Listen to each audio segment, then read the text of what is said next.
We can all agree that it is rather difficult to make an opinion about the Celestials. These cosmic beings often generate mixed feelings from the fandom as well as the other characters in the Marvel Universe itself. But there is one character who has no confusion about how she feels about them: Stellaris. Her hate for the Celestials has led to her earning the title of the Celestial Slayer. A resident of a world destroyed by the Celestials, she ventures to the universe, finding ways to bring them to her knees. How did this happen? And what makes Stellaris such a captivating individual? Let's find out, and much more as we dive into her story in this edition of Marvelous Videos. Before we go into our explanation, we have a very small request. If you like our content, please support us by subscribing to our channel. This is a small click for you, but for us it means a lot. Thank you, and let's begin.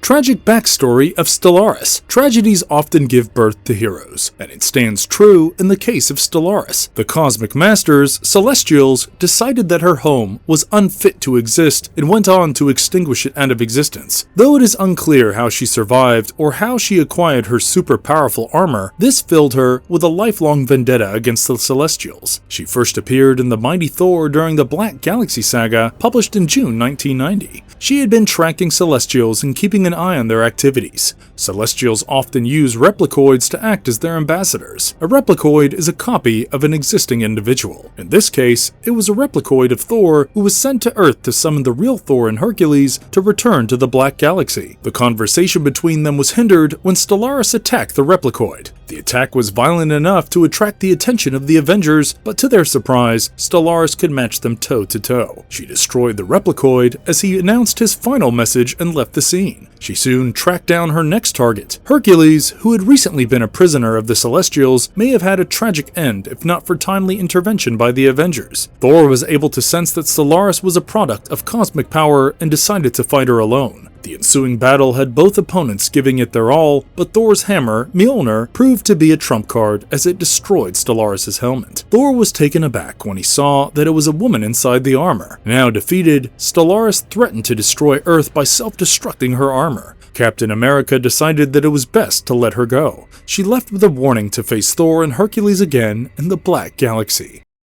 Marvelous story arc of Stellaris. Stellaris continued on her path to vengeance by following Thor and Hercules. This led her to New Wundagore, home of the High Evolutionary, a highly evolved and intelligent being known for creating super powerful beings by genetic alterations. She hid on his ship by morphing her armor into a stealth-like mechanism. She also discovered information about the Celestials using her armor to get into the ship's computers. She decided to free Nobilis, a creation of High Evolutionary, in the hopes of finding an ally for her cause. She broke him free and exited the ship after getting what she needed. But Nobilis was loyal to his master and decided to fulfill his wishes. Thor was battling Nobilis and the other new immortals. Stellaris realized that a new Celestial was in the process of being born. She could not let this moment pass. This was what she had been waiting for. She decided to use her armor as an explosive and attack the weakest point in the forming Celestial. She plunged herself into the being, but to her surprise, she was not able to stop the birth of the new Celestial. In fact, her attack turned out to be the final catalyst required to complete the formation of the new cosmic being. This incident alludes to Stellaris' unclear connection with the Celestials and further complicates her origin story. How she survived the explosion and her face-off with the Celestials is unknown, but she came back to exact revenge on Thor. This time she faced Eric Masterson, who had the powers of Thor.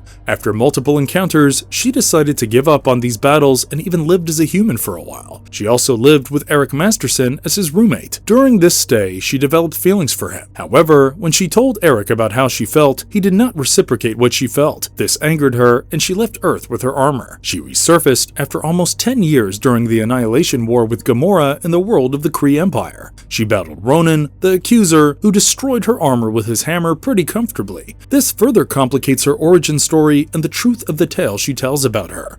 How could she ever defeat a Celestial and earn the title the Celestial Slayer if she can be so easily defeated? This clash with Ronan left Stellaris in a worrisome state. Needing extensive medical aid, we can assume she is still recovering somewhere from the after effects of the universal weapon. She was still on Gothob Omega when it was attacked by the wave. Whether she actually survived the assault is not yet known, and we can only wait to find that out until we hear more about her in some future issues.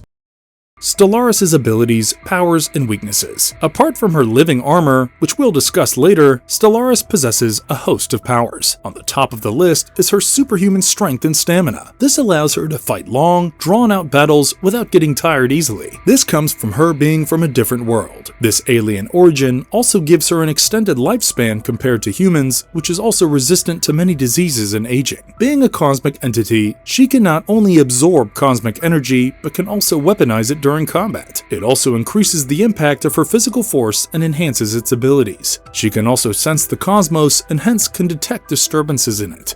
This awareness of the cosmic phenomena also aids her in interstellar movement and travel. She is also trained in the martial arts of her homeworld, but everything comes at a price and no one is without an Achilles heel. Stellaris also has certain weaknesses that can render her ineffective in certain situations. Her thirst for vengeance against the Celestials can be exploited as a sore spot. It can cloud her judgment and push her to make bad decisions. This also opens her up to manipulations and deceptive tactics by her enemies, who don't necessarily fight with their bodies, but with their schemes and evil plans. While she is physically formidable, she does not possess regenerative abilities. This means that any serious injury can put her out for a good while and make her vulnerable to serious harm. Lastly, although her armor is an exceptional tool in her arsenal, she relies heavily on it. Without the armor, her powers are significantly reduced and she is not the same warrior. Stellaris' armor is the bedrock of her existence. It is a semi-organic product of advanced alien engineering, blending technology and biology together to make a custom weapon for her. We never come to know the origin of the armor or how she obtained it, but it is alluded to be connected to the Celestials. The irony is pretty on the nose, given that she seeks to destroy the Celestials with powers that are probably a product of their craftsmanship.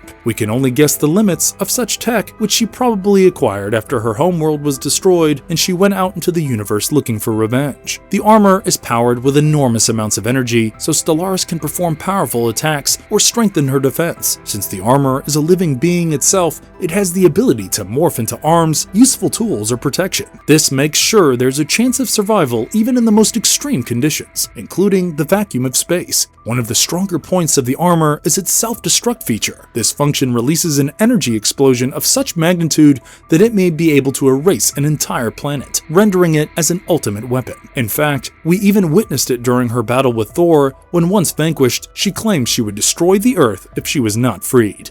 Conclusion. So we see that Stellaris, the Celestial Slayer, is more than just an alien being. Her story is steeped in the tragedy of a long-lost home, forced to wander the universe in search of a closure she might never receive. Her story resonates on a human level as she constantly battles the demons of her past and the intricate duality of her existence and powers. It is a David and Goliath story where the Goliath are the mighty Celestials and one that will probably never be destroyed from the universe. It is a story of resilience and utter grit in the face of odds too big to overcome, which is why she holds a special place. And if you liked our content, don't forget to leave a like and subscribe to us if you haven't already. Have a good one and be safe. Thanks everyone!